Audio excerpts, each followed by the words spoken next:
Bonjour. WordMath possède de nombreuses fonctionnalités natives que nous allons explorer avant de passer à la création et à l'utilisation de macros qui permettront d'enrichir son environnement. Comme nous l'avons vu par ailleurs, nous pouvons choisir entre deux moteurs de calcul formels, Maxima et GeoGebra. Regardons cela. Si nous allons dans WordMath et que nous regardons dans les paramètres, vous voyez ici, soit Maxima, soit GeoGebra. GeoGebra Browser ne servira essentiellement qu'à la création de graphiques. Choisissons par exemple Maxima, ici. OK. Maintenant, nous fonctionnons avec Maxima. Remarquons toutefois que sur un même document, à tout moment, nous pouvons basculer de l'un à l'autre de façon transparente. Commençons par l'exploration de l'onglet Calculer. L'onglet Calculer, vous le voyez ici. On peut le développer. Il contient un certain nombre d'items. Nous nous intéresserons dans cette vidéo aux items simplifiés, facteurs et développés. Une prochaine vidéo sera consacrée à l'items réduire qui présentent des différences suivant que l'on utilise GeoGebra ou Maxima. Ici, nous voyons l'ensemble des items et nous sommes sous Maxima. Regardons maintenant si nous basculons sous GeoGebra, OK, et que nous regardons les items, ce sont les mêmes. Nous verrons simplement que leur utilisation est parfois un peu différente entre les deux moteurs de calcul symbolique. Donc revenons à Maxima pour l'instant. Rentrons une expression. Pour cela, nous allons sous le titre calculé, Alt-M, ou Alt égal, mais Alt-M est plus pratique, créer une zone mathématique. Dans cette zone mathématique, nous pouvons rentrer l'expression. Par exemple, si vous avez la chance d'avoir une tablette tactile, vous pouvez rentrer l'expression à la main, x plus 1 au carré sur x2 plus 3x plus 2. Et insertion, l'expression va apparaître dans la feuille Word. Pour faire des calculs sur cette expression, nous avons donc tout l'onglet calculer. Un premier raccourci clavier classique pour calculer, c'est Alt-B, Alt plus B. Quand je fais un premier calcul sur cette expression, voilà ce que j'obtiens. Vous voyez le résultat apparaître en rouge.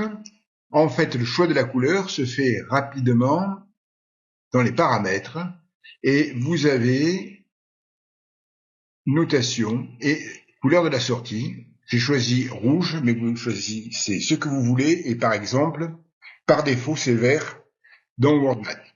Reprenons cette expression, on va la recopier dessous et cette fois-ci, appuyons directement sur calculer sans ouvrir le menu déroulant. Nous trouvons la même chose. En réalité, calculer, c'est Alt plus B, c'est pareil. Donc vous avez directement le calcul qui se fait soit par un raccourci clavier, soit en cliquant sur calculer. Continuons à copier cette expression au-dessous, et cette fois-ci, allons sur simplifier. Alors simplifier, c'est dans le menu déroulant, le voilà. Et quand on fait simplifier, on tombe sur 1 plus x plus 2, bien sûr. Sauf que vous voyez que cette fois-ci, un message est apparu, l'expression est simplifiée par WordMath, et que cette simplification se fait non pas sur la même ligne, mais sur une autre ligne. Le message affiché est souvent sans intérêt. Il dit simplement que l'expression a été simplifiée par WordMath. On peut supprimer ce message. Il suffit pour cela d'aller à nouveau dans l'onglet WordMath et puis dans les paramètres. Et si vous allez dans Casse, ici vous voyez qu'il y a marqué insérer l'explication. Si vous décochez ceci, vous n'aurez plus l'insertion de l'explication, vous aurez directement 1 sur x plus 2, c'est ce que nous allons faire par la suite. OK. Revenons toujours avec notre expression que nous allons coller ici, copier-coller, et nous allons demander maintenant de faire une factorisation. Donc calculer facteur, et là, comme tout à l'heure, ça n'apparaît pas sur la même ligne, bien sûr, c'est dans le menu déroulant, ça apparaît dessous, et il n'y a pas de message puisque je l'ai supprimé. Dernière simplification que nous allons faire. Donc, toujours pareil, recopions. Et cette fois-ci, nous allons demander, toujours dans le menu déroulant, de développer. Voilà, donc ici, il développe en développant le haut et le bas, le haut naturellement, l'identité remarquable x plus 1 au carré est développée. Vous remarquez qu'aucune simplification n'est faite, il a simplement développé la forme des fractions. Passons maintenant à GeoGebra. Nous reprenons la même expression, on la copie, on va la coller à nouveau ici, et cette fois-ci nous allons basculer dans le moteur de calcul formel. Nous allons regarder ici en prenant GeoGebra. Alors, vous allez voir qu'il y a une petite lenteur au démarrage parce que GeoGebra doit être chargé et donc souvent les premiers calculs sont un peu longs. Alt B, cette fois-ci avec GeoGebra, vous voyez qu'il y a marqué attendre en haut. Après ça ira plus vite, il charge GeoGebra et là on ne tombe pas du tout sur la même chose. GeoGebra rend comme forme pour lui la plus simple la forme factorisée. Il n'a pas du tout cette forme-là, la forme qu'on avait trouvée ici, que Maxima rendait. Et d'ailleurs, on ne pourra pas la trouver directement, cette forme-là. Si maintenant, nous faisons calculer, bien évidemment, comme précédemment, si on fait calculer, on va tomber sur la même chose, puisque calculer, c'est pareil que Alt plus B. Et enfin, si nous faisons simplifier, donc reprenons la forme, ici, et si nous écrivons simplifier maintenant, nous allons tomber à nouveau sur la même forme, ce qui est à peu près cohérent avec ce que nous avons vu précédemment. Regardons maintenant ce que donne GeoGebra quand on lui demande de factoriser.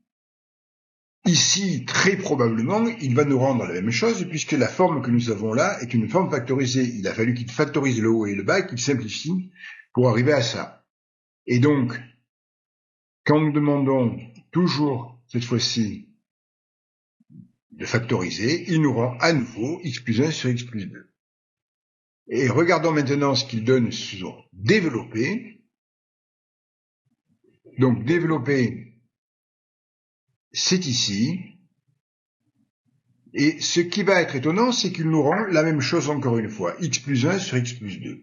Ce que l'on peut penser, c'est que GeoGebra, dans tous les cas, fait une simplification de l'expression et ne développe que l'expression simplifiée, ce qui veut dire que dans ce cas-là, elle reste identique à elle-même et il ne marque pas x sur x plus 2 plus 1 sur x plus 2, donc nous avons quelque chose d'un petit peu particulier là avec GeoGebra. Nous allons revenir sur la factorisation. Nous allons rentrer une expression, celle-ci.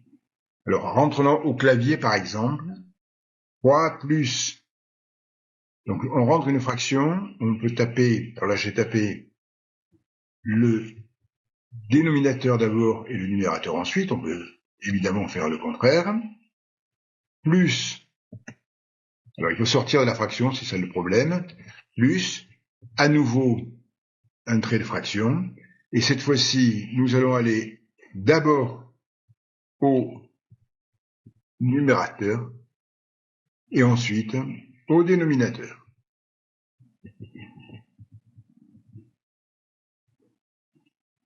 Voilà. Maintenant que nous avons rentré l'expression, revenons à maxima.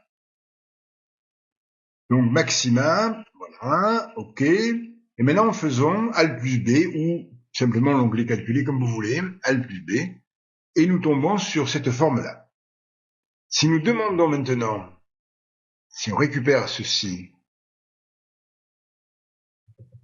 alors on peut le mettre en noir si vous voulez ou le laisser en rouge, ça n'a pas beaucoup d'importance, et que nous demandons de le factoriser, le dénominateur est factorisé, mais le numérateur ne l'est pas du tout. Or, 4x2 plus 5x moins 7 est un polynôme du second degré qui a des racines réelles, qui a même deux racines réelles, par le fait que nous avons dans son écriture le moins 7 et le 4 qui sont de signes opposés.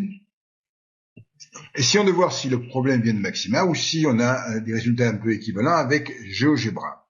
Alors on va copier l'expression ici, et puis copier-coller, on va dans WordMath encore, et on fait GeoGebra, OK, et on va faire à nouveau Alt B. On tombe sur le même résultat, il n'y a pas de problème. Si nous factorisons cette expression maintenant,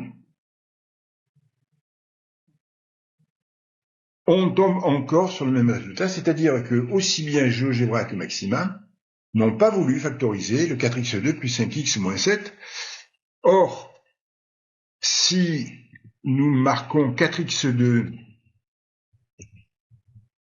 plus 5x moins 7 égale 0, et que nous demandons à GeoGebra ou à Maxima de résoudre l'équation, on peut choisir GeoGebra ou Maxima comme moteur classe, choisissons Maxima, c'est-à-dire moteur de calcul formel, l'inconnu c'est x, on est d'accord, et on trouve évidemment les racines réelles de cette équation.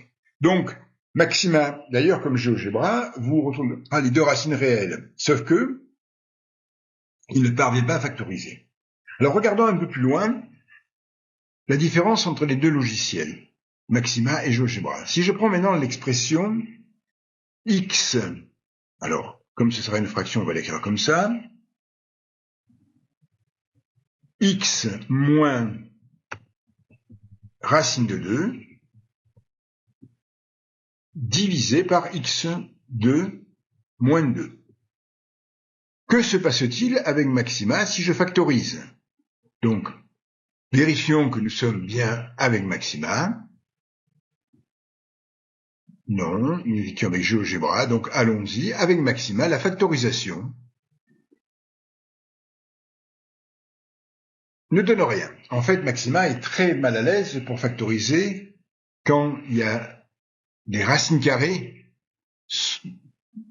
directement ou induites, cachées par x2 moins 2 par exemple. Gardons l'expression ici et demandons maintenant la même chose mais en prenant GeoGebra.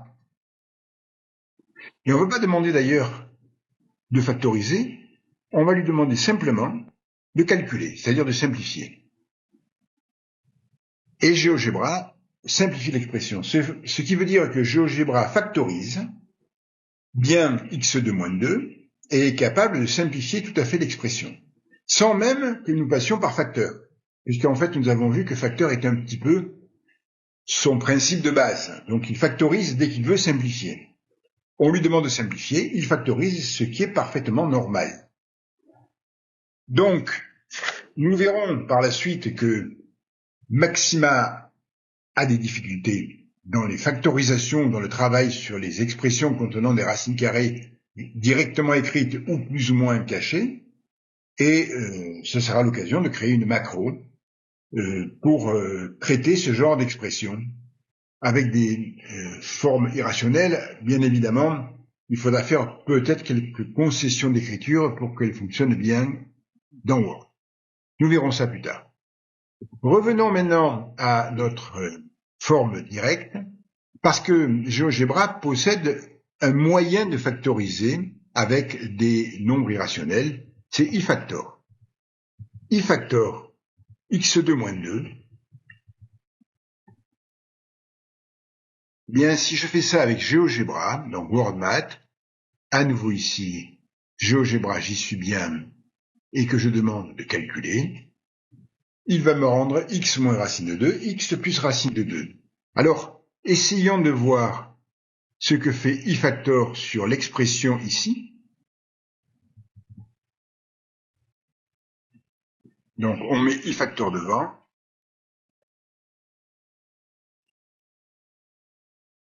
On demande de calculer simplement, on est en GeoGebra, on l'a vu tout à l'heure, et dans ce cas-là, le calcul est fait et il me rend bien la forme factorisée du dénominateur et du numérateur. Donc, tout est parfait directement. Donc, vous voyez, on a avec GeoGebra la possibilité de faire quelque chose qui n'est pas simple à réaliser avec Maxima. Comme je le disais au début, vous avez toujours le choix de basculer de l'un à l'autre de façon transparente pour pouvoir optimiser vos résultats. Et si l'un des deux logiciels de calcul formel utilisés n'est pas capable de faire ce que vous lui demandez, il est fort possible que l'autre le fasse. Nous le verrons sur d'autres exemples. Merci.